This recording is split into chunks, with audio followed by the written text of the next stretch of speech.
કોસાડ આવાસમાં આધેડ મહિલાની કોથળામાંથી મળી આવેલી લાશ મામલે ઘટસ્ફોટ થયો હોય તેમ સગા નાના પુત્ર મોટા પુત્રની પત્ની અને બિહારમાં રહેતા વેવાઈએ જ મહિલાની હત્યા કરી હોવાનું પોલીસ તપાસમાં સામે આવતા જ પોલીસે હાલ બેની સુરતથી અને એકની બિહારથી ધરપકડ કરી છે. તો જેને દુનિયા બતાવી તે જ પુત્રએ પવિત્ર રમજાન મહિનામાં જ માતાને કબરમાં પહોંચાડી દીધી હોવાની વાત વાયુવેગે શહેરમાં પ્રસરતા પુત્ર વધુ અને વેવાઈ સામે લોકોમાં રોષ જોવા મળી રહ્યો છે. સુરત શહેરના અમરોલીના કોસાડ આવાસમાં રહેતા 57 વર્ષીય મૂળ બિહારના હમીદા ખાતુની ગળે ટૂંપો આપી હત્યા કરી પ્લાસ્ટિકના કોથળામાં ભરીને ફેંકી દેવાયેલી લાશ બુધવારે અમરોલીના કોસાડ આવાસમાં એચ2માં મંદિર પાસેથી મળી આવી હતી. પોલીસની પ્રાથમિક તપાસમાં પારિવારિક કલેશમાં જ હમીદા ખાતુની હત્યા કરી હોવાની આશંકા હતી. આ સાથે પોસ્ટમોર્ટમ રિપોર્ટમાં પણ મહિલાના પહેલા હાથ પગ બાંધી અને બાદમાં ગળું દબાવીને તેની હત્યા કરવામાં આવી હોવાનો ચોંકાવનારો ખુલાસો થયો હતો. પોલીસે શંકાના આધારે પરિવારની પૂછપરછ કરતા મોટો ઘટસ્ફોટ થયો છે. 57 વર્ષીય હમીદા ખાતુની હત્યા કરનારા બીજો કોઈ જ નહીં પરંતુ તેમનો સગો નાનો પુત્ર પરવેઝ આલમ યુનુસ મંસૂરી, મોટા પુત્રની પત્ની શબાના અને બિહાર ખાતે રહેતા વેવાઈ ફિરોઝ આલમ હોવાનું બહાર આવ્યું હતું. જેની તપાસ બાદ ક્રાઇમ બ્રાન્ચે સુરતથી પુત્ર પરવેઝ આલમ મંસૂરી અને મોટા પુત્ર વસીમની પત્ની શબાનાને ઝડપી પાડ્યા હતા. તો બિહાર રેલવે સ્ટેશનથી વેવાઈ ફિરોઝ આલમને ઝડપી પાડી સુરત લાવવાના તજવીજ હાથ ધરાય છે.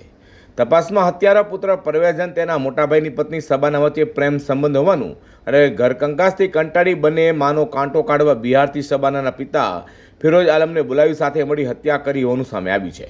તો હમીદા ખાતુનું મોઢું, નાક અને ગળાના ભાગ દબાવીને તેમજ માથામાં ઈજા થવાને કારણે તેનું મોત થયાનું માલુમ પડ્યું છે.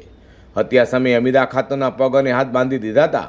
તો હત્યા મામલે ક્રાઇમ બ્રાન્ચના ડીસીપી બીપી રોજિયાએ વધુ માહિતી આપી હતી. ગઈકાલે સવારે 11 વાગે અમરોલીના કોસાડ આવાસમાં એચ2 મંદિર હનુમાનજીના મંદિર પાસેથી એક કોથળામાંથી કર્મચારી જે સફાઈવાળા હતા એમને સવારે એક કોથળો મળ્યો જે વજનમાં વધુ લાગતા જે ચેક કરતા અંદરથી એક ડેડ બોડી મળી આવેલી હતી અને હાથ પગ એક 50 થી 55 વર્ષની ઉંમરની લેડીના હાથ પગ બાંધેલા હાલતમાં મળી આવી હતી અને આ અનડિટેક્ટ મર્ડરનો ગુનો પ્રાથમિક દ્રષ્ટિએ લાગતો હતો. આ અનડિટેક્ટ ડેડ બોડી મળ્યા પછી ક્રાઇમ બ્રાન્ચની ટીમ, અમરોલી પોલીસની ટીમ અલગ અલગ ટીમો કામે લાગેલી હતી. દરમિયાનમાં એક ઇન્ફોર્મેશન મળી કે આગલા દિવસે અમરોલી પોલીસ સ્ટેશનમાં એક 55 વર્ષની હમીદા ખાતુન નામની લેડી ઘરેથી કંઈ લેવા બજારમાં જાઉં છું એવું કહી અને ગુમ થયેલ છે. એ બાબતની જાણવા જોગ એન્ટ્રી, મિસિંગની એન્ટ્રી એમના દીકરા મોહમ્મદ પરવેઝે કરાયેલી હતી. વેરીફાઈ વધુ ડિટેલમાં ક્રાઇમ બ્રાન્ચની ટીમ દ્વારા અને અમરોલી પોલીસ સાથે રાખીને વધુ તપાસ કરતા પૂછપરછ દરમિયાન એમના ઘરના ફેમિલીના શંકાસ્પદ માણસો લાગી આવતા હતા અને ક્રાઇમ બ્રાન્ચમાં એક લીડ મળી હતી કે જે હાથ પગમાં દોરી બાંધેલી હતી એવી સેમ જે ચિંદી હતી એમના ઘરમાંથી પણ મળી આવી. એટલે એમના ઘરના લોકો આ મર્ડરમાં સંડોવાયેલા હોવાનું પ્રાથમિક દ્રષ્ટિએ લાગતા ક્રાઇમ બ્રાન્ચની બધા જ પોલીસ ઇન્સ્પેક્ટરો અને ટીમ દ્વારા એમના બંને દીકરાઓ બહુ બધાની ઘનિષ્ઠ પૂછપરછ કરતા નાનો દીકરો પરવેઝ જેણે પોતાની મા ગુમ થયાની અમરોલી પોલીસ સ્ટેશનમાં જાણવાજોગ દાખલ કરેલી હતી તે અને મોટાભાઈ વસીમની પત્ની શબાના આ બંને આ મર્ડરમાં સંડોવાયેલા હોવાનું હતું. આ બંને વચ્ચે પ્રેમ સંબંધ પણ હતો. આ પ્રેમ સંબંધમાં એમના સાસુ ઘણીવાર એમને પૈસાની બાબતમાં મગજમારી કરતા હતા અને ઘરમાં ઝઘડાઓ થતા હતા. આ બંને એમના જે શબાનાના ફાધર છે ફિરોઝ આલમ જે બિહાર સમસ્તીપુર રહે છે એને બોલાવ્યા હતા. આ ત્રણેય ભેગા મળી ગળું દબાવી દીધું, હાથ પગ બાંધી અને પોટલામાં નાખી અને લાશનો નિકાલ કરવા બીજે દિવસે સવારે આગલા દિવસે 10 તારીખે મારી એક દિવસ ઘરે રાખીને પછી બીજે એક દિવસે બપોર પછીના સમયમાં ઘરમાંથી બહાર ફેંકી અને ફિરોઝ આલમ બિહાર વાપસ જતો રહ્યો હતો.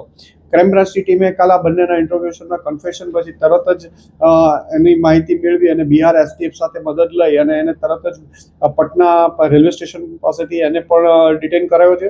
ક્રાઇમ બ્રાન્ચની અને અમરોલી પોલીસની એક ટીમ બિહાર પહોંચી એની પણ કસ્ટડી હમણાં મેળવી લેશે. આમ આ ગુનાના 3 આરોપીઓ શબાના જે મરનારની વહુ થતી હતી, એમનો નાનો દીકરો પરવેઝ અને એના શબાનાના ફાધર ફિરોઝ આલમ 3 આ ગુનાના મુખ્ય આરોપી હતા. 3 પોલીસ કસ્ટડીમાં છે અને આ બાબતની આગળની તપાસ ચાલી રહી છે. વધુમાં અમરોલી કોસાડ આવાસ એચ2 બિલ્ડિંગમાં મૂળ બિહારના 57 વર્ષીય હમીદા ખાતુન પુત્ર મોહમ્મદ પરવેઝ આલમ યુનુસ મંસૂરી સાથે છેલ્લા ઘણા સમયથી રહેતા હતા અને આર્થિક રીતે મદદરૂપ થતા હતા. મોહમ્મદ પરવેઝ અને તેનો ભાઈ કતારગામની જ્વેલરી દુકાનમાં કામ કરે છે.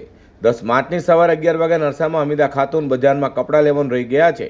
તે લેવા માટે જાઉં છું કહીને ઘરેથી નીકળ્યા હતા અને મોડે સુધી ઘરે નહીં આવતા પરિવારજનોએ અમરોલી પોલીસમાં ગુમ થવાની ફરિયાદ આપી હતી.